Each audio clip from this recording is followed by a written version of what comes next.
14 जून 2020 सुबह का टाइम, मुंबई का बांद्रा इलाका। एक 34 साल का सक्सेसफुल एक्टर, करोड़ों की फैन फॉलोइंग, बड़े बड़े सपने और तेज दिमाग, अचानक ही अपने घर में डेड पाया जाता है। कुछ ही घंटों में पूरा देश रुक जाता है। टीवी चैनल्स चिल्लाने लगते हैं, हत्या या आत्महत्या। And here's a report filed by my colleague Sujit Jha from Sushant's residency in Bandra. Sushant Singh Rajput's family will be challenging a CBI closure report.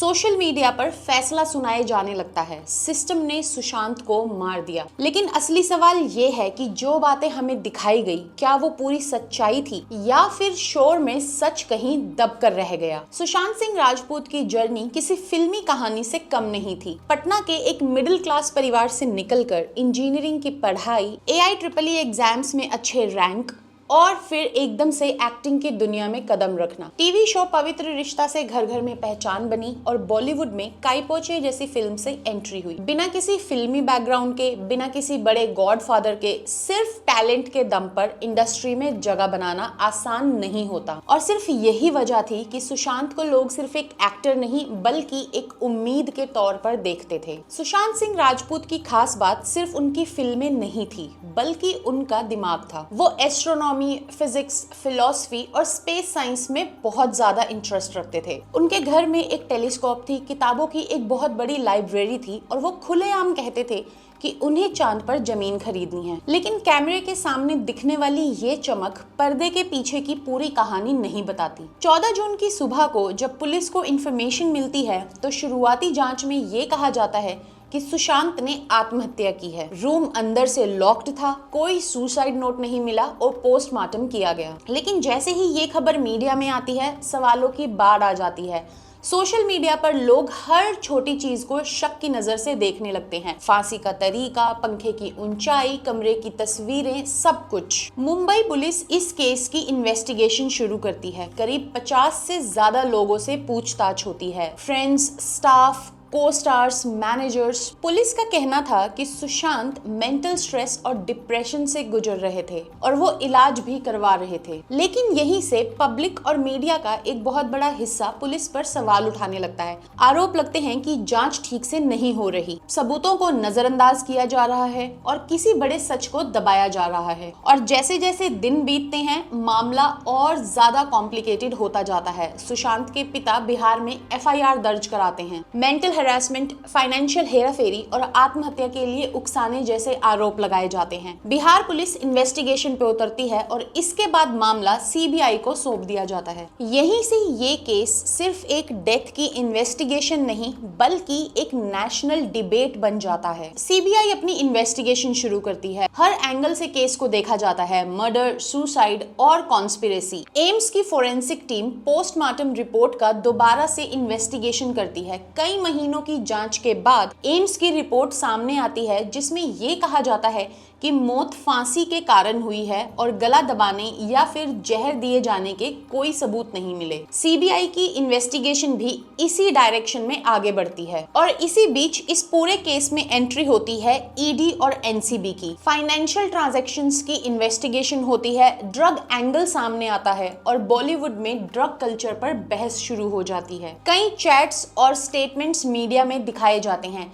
लेकिन इन्वेस्टिगेशन एजेंसी साफ कहती हैं कि इन चीजों का सुशांत की मौत से कोई डायरेक्ट लिंक साबित नहीं हो पाया है। और यहीं पर मीडिया का रोल सबसे ज्यादा सवालों के घेरे में आता है। कई न्यूज चैनल्स ने इस केस को एक टीवी शो की तरह ट्रीट किया। बिना किसी सॉलिड प्रूफ के लोगों को क्रिमिनल घोषित कर दिया गया। पर्सनल चैट्स, मेडिकल रिपोर्ट्स और परिवार के दुख को प्राइम टाइम डिबेट में बदल दिया गया। लेकिन क्या इन सब से सच्चाई सामने आई या फिर सिर्फ कंफ्यूजन और गुस्सा बढ़ा? सोशल मीडिया पर भी यही माहौल रहा। हर कोई जज बन गया, हर किसी के पास अपनी एक अलग थ्योरी थी। लेकिन रियलिटी में लॉ और इन्वेस्टिगेशन एजेंसीज प्रूफ्स के आधार पर काम करती हैं, ना कि इमोशंस के बेस पर। और यही वजह है कि कई थ्योरीज समय के साथ टिक ही नहीं पाई। और इस पूरी कहानी के बीच एक ऐसा टॉपिक था जिस पर शोर के मुकाबले बहुत कम बात हुई, मेंटल हेल्थ। एक ऐसा टॉपिक जिसे आज भी हमारी सोसाइटी में सीरियसली नहीं लिया जाता।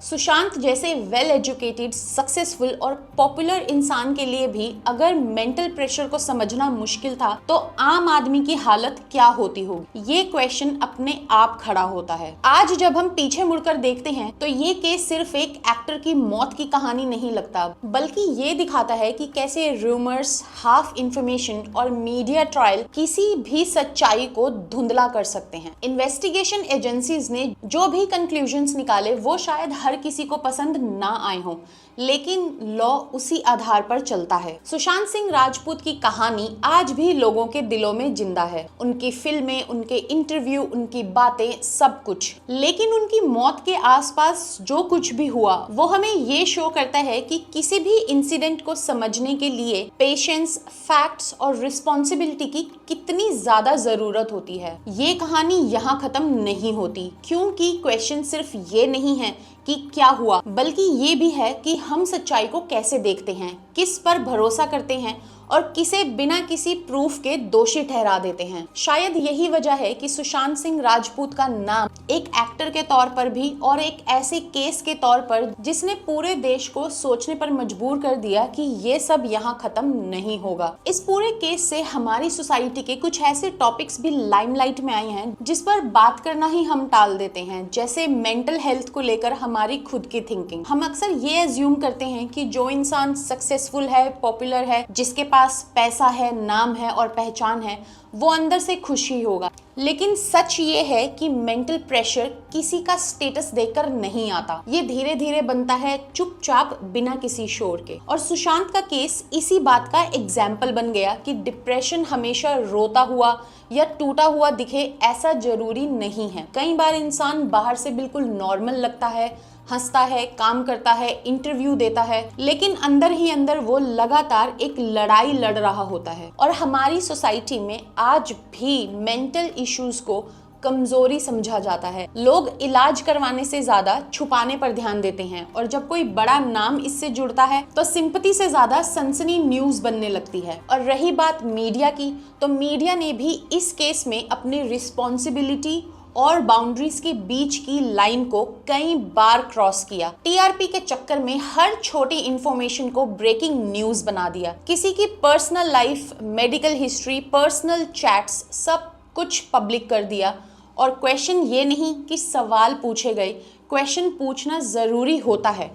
सवाल ये है कि क्या हर सवाल का तरीका सही था? क्या हर अनुमान को सच की तरह पेश करना जरूरी था? और एक और चीज जो इस पूरे केस में साफ दिखाई दी वो था सोशल मीडिया का असर। आज एक ट्वीट, एक वीडियो या एक वायरल पोस्ट मिनटों में लाखों लोगों तक पहुंच जाती है, लेकिन उस इंफॉर्मेशन की कितनी सच्चाई है इस पर बहुत कम लोग रुककर सोचते हैं। सुशांत के केस में भी कई बार रूमर्स सच्चाई से ज्यादा वायरल हुए, और जब तक इन्वेस्टिगेशन टीम्स की रिपोर्ट सामने आई तब तक लोगों के मन में अपनी अपनी स्टोरी बन चुकी थी। और इस केस ने भी यही दिखाया कि कैसे इमोशंस और फैक्ट्स आपस में टकराते हैं। पब्लिक का गुस्सा और दुख अपनी जगह जायज हो सकते हैं, लेकिन कानून इमोशंस से नहीं चलता। एजेंसीज प्रूफ्स के आधार पर काम करती है, ना कि सोशल मीडिया ट्रेंड्स के अकॉर्डिंग। और यही वजह है कि कई लोगों को लास्ट में आई रिपोर्ट से सेटिस्फैक्शन नहीं मिली, क्योंकि वो रिपोर्ट्स इमोशंस के बेस पर नहीं थी, वो फैक्ट्स की भाषा में। सुशांत सिंह राजपूत की मौत ने बॉलीवुड इंडस्ट्री पर भी बहुत सारे क्वेश्चंस खड़े किए।